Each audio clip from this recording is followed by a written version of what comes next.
This meeting of the Independent School District 535 School Board is called to order at 5:32 p.m. Tuesday, September 3rd, 2019, in room 137 of the Edison Building. Present at the board table is Mr. Michael Munoz, Superintendent of Schools, and a non-voting ex officio member of the board. Also present is Ms. Wendy Edgar, the Assistant Board Clerk. Ms. Edgar, would you please call the roll? Ms. Amundson? Here. Chair Barlow? Here. Ms. Marvin? Ms. Nathan? Here. Mr. Schusner? Here. Ms. Seelinger? Here. Ms. Workman? Here. Let's stand as ready for the pledge. I pledge Allegiance to the flag of the United States of America and to the republic for which it stands, one nation, under God, indivisible, with liberty and justice for all.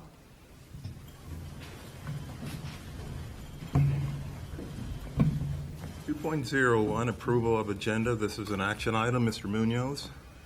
There's one change. Item 7.04, authorization to increase daily teacher sub pay rate has been added to the agenda. Move approval. Second.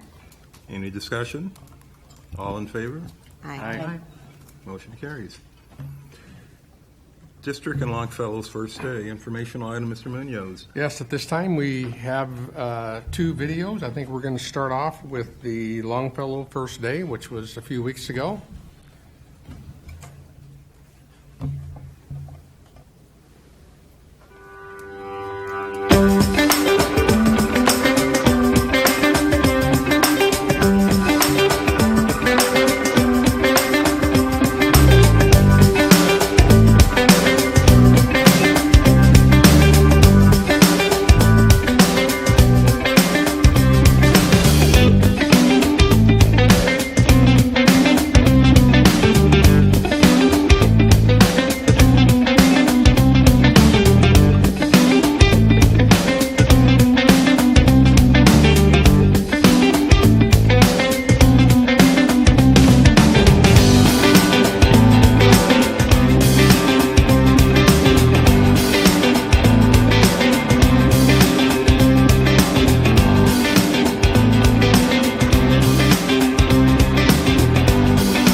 And then the second one is today's first day. It's just a slideshow today, and we're going to be producing a bigger video which covers kindergarten, which is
3.02, School Board Committee updates.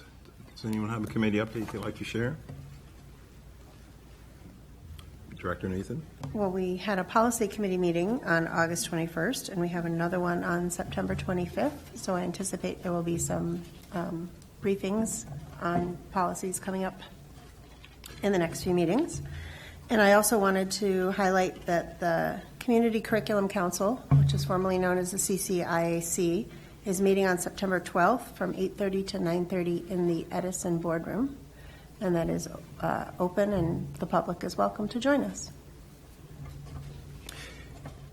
And I'd like to comment on a recent book, in fact, I purchased yesterday. It's entitled The Knowledge Gap by Natalie Wexler. And the hidden costs of America's broken education system and how to fix it. I'd really encourage the board. I don't have any stock in the company, nor do I receive any benefit other than, I think, shared opportunity to learn and grow with you. I'd really encourage you, if possible, to go out and purchase it. I know they have it available as an e-reader. I bought the hard copy, but I'm learning the importance of, as board members, as we each have come to realize, we don't automatically know everything just because the public has entrusted us with their votes, and I think they also expect us to continue to learn and do due diligence towards our students and the budgets they entrust us with. But just want to share that. Were there any other comments from any board member? Director Seelinger. I would like to thank Superintendent and Cabinet for inviting board members to see the keynote by Dr. Bill Daggett last week. I think many of us were able to be there, and it's great for us to be able to hear from some of the excellent, extraordinary people that our district is working with going forward. It was, I thought, oh gosh, it's going to be quite a while to sit and listen, but I was really engaged, and I hope that our faculty was as well. So thank you for the invitation. Anyone else? Moving ahead, consent agenda. This is an action item. Does anyone want any item removed for separate consideration? Move approval. Second. Any discussion? All in favor? Aye. Opposed? 4.01, Human Resource Actions. Mr. Munoz. Yes, we have two retirements. The first one is Nancy Joyce. She's work experience teacher at Project Search at Mayo Clinic. Her retirement effective the end of the day, February 18th, 2020. She has been with the district 30 years. And the second one is Deborah Parma, transportation paraprofessional at Edison Building, retirement effective end of the day, August 26, 2019. She had been with the district for 6 years, so we thank both of those individuals for their service to the district. Efficient and effective operations. 7.01, approval of crossing guard services. This is a briefing item. Mr. Munoz. Yes, at this time I'll call Mr. Scott Sheridan. He will brief us on this agenda item.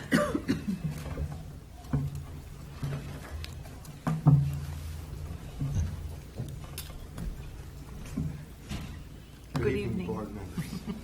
I'm here to brief you on the asking for approval for the crossing guard services. As you may or may not know, we, Rochester Public Schools, we contract with Express Employment Professionals to provide crossing guard services that aren't filled by the sites, and also when substitutes are needed for vacant spots due to illnesses. They also provide services during summer school as well. Express Employment we used last year, and they bill us on a monthly basis, and the total for 2018-2019 was $234,638.67. So we have budgeted $260,000 for this coming year, and this item is being presented to you for approval because it's a payment from the general fund, and it's over $175,000 per statute, so it requires board approval. Any comments?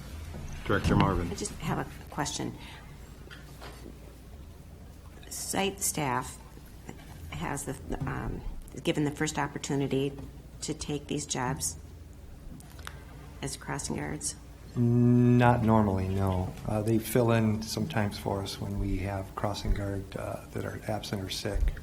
Okay, so when it says that, that Express provides crossing guard services that aren't filled by the site staff, does that mean we've got two different groups of crossing guard people, or does Express provide most of the? Express provides probably 99% of it. We do have some staff that come out and assist for traffic direction when parent drop off, those kinds of things. Like that's what we use, and they assist them across the street, or for the school patrols, the staff that help with that as well. They don't. Express Employment doesn't provide any assistance on that, but our staff does. Okay, and then if crossing guards have an issue with conditions or whatever, do they deal with Express or with the district? They deal with Express, and Express comes to us. Okay, thank you. Other questions? Would you like us to move this to action tonight? Would that be helpful? That would be beneficial, yes. So moved. Okay. Discussion? All in favor? Aye.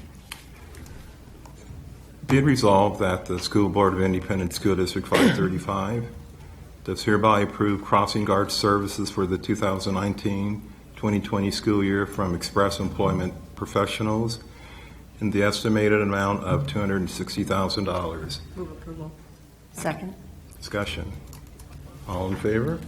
Aye. Opposed? Motion carries. Thank you, Mr. Thank you. Sheridan.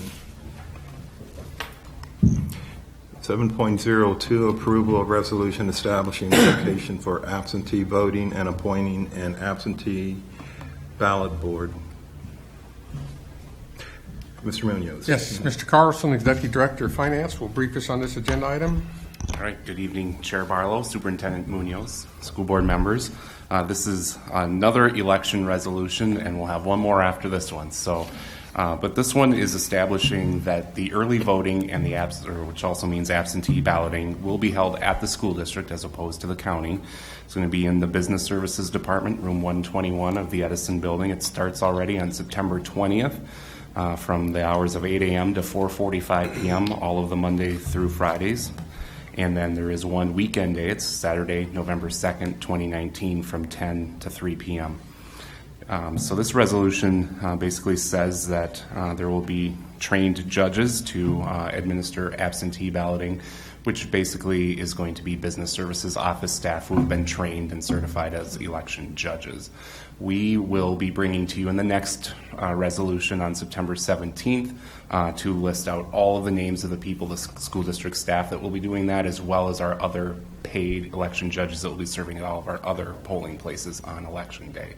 We're frantically trying to confirm the last couple dozen election judges. So if you have anyone or know of anyone, have them get a hold of me because we do want to fill that and bring to you a full slate of election judges in 2 weeks.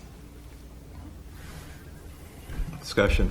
Director Nathan. So this talks about the people coming to absentee vote in person. Is there absentee voting by mail?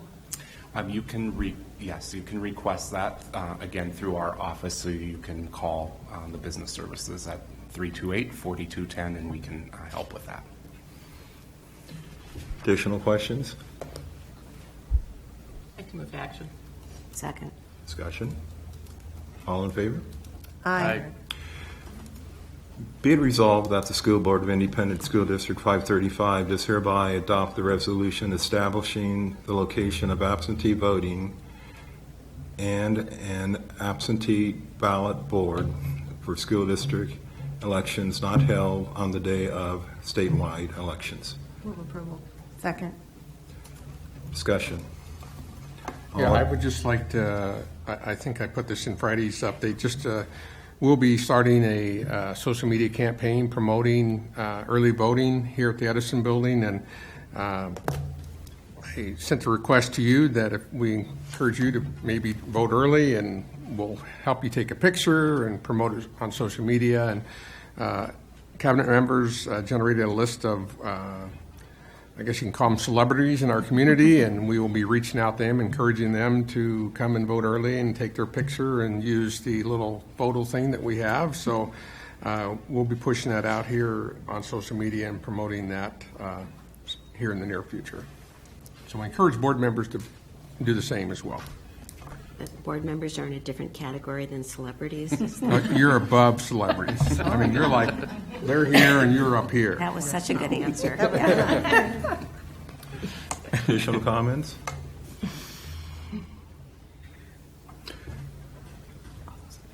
All those in favor? Aye. Motion passes. Thank you. Thank you very much. 7.03, authorization to increase daily clerical substitute pay rate. Mr. Munoz. Yes, Mr. Carl Bakken, Executive Director of Human Resources, will brief us on this agenda item.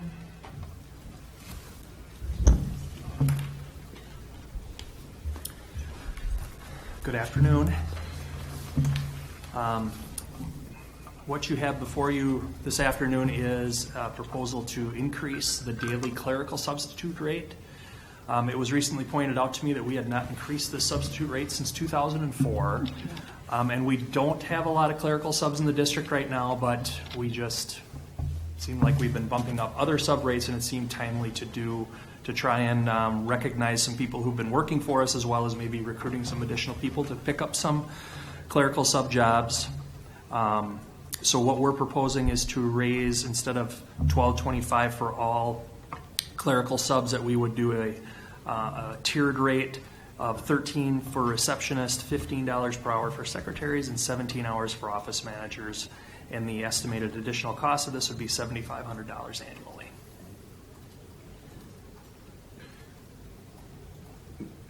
Mr. Bakken, I do have a question. I perhaps should have reached out earlier, but are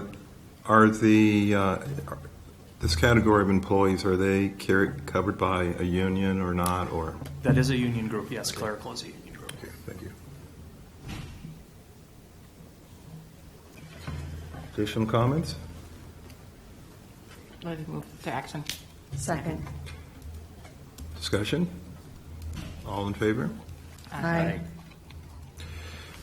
Be it resolved that the School Board of Independent School District 535 does hereby approve the following substitute daily clerical hourly rate to $13 per hour for receptionists, $15 per hour for secretaries, and $17 per hour for office managers.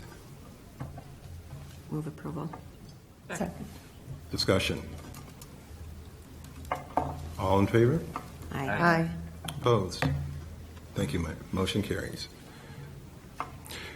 7.04, authorization to increase daily teacher substitute pay rate. Mr. Munoz. Yes, Mr. Bakken will also brief us on this agenda item. I'll do a Scott Sheridan. Good afternoon. Good afternoon. Still afternoon.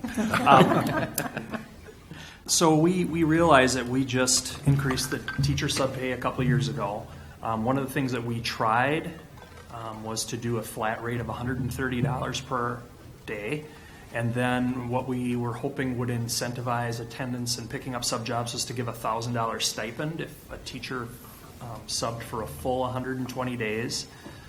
We saw some success with that. We had, I think, 16 this year that reached that 120 days, and maybe a few more last year. I don't think it got above 20.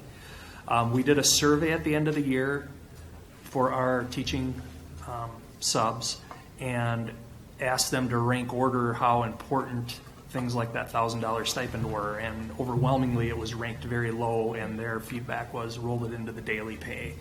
And a number of our retired teachers especially might not want to sub 120 days and would like to have that same rate of pay. And so what we figured is if we did an increase in an attempt to increase our fill rate, we could roll that in. So instead of having that $1,000 stipend, that would be rolled into the increase. And what we're proposing is to another tiered idea, kind of like we do with our substitutes, with our paraprofessionals. After some much discussion, is subbing in a special education classroom probably deserves more pay. in an attempt to fill those positions. And when we have unfilled positions, those tend to be the one that are unfilled. So what we're proposing is to do a full-day general education amount of $140 per day, a full-day special education amount of $150 per day, and then a half-day general ed 70 and a half-day special education 75. Director Amundson. It just occurred to me to ask this about the last item too, but when does this pay increase go into effect then? Once ratified. Additional questions? Director Schulzner. I'd just like to say it's great that you're taking the workers' opinions into account in your decisions. Move to action. Second. Discussion? All in favor? Aye. Be it resolved that the School Board of Independent School District 535 does hereby approve the following substitute daily teacher wages. Full-day general education, $140. Half-day general education, $70. Full-day special education, $150. Half-day special education, $75. Move approval. Second. Any discussion? All in favor? Aye. Opposed? Motion carries. Thank you, Mr. Vaughan.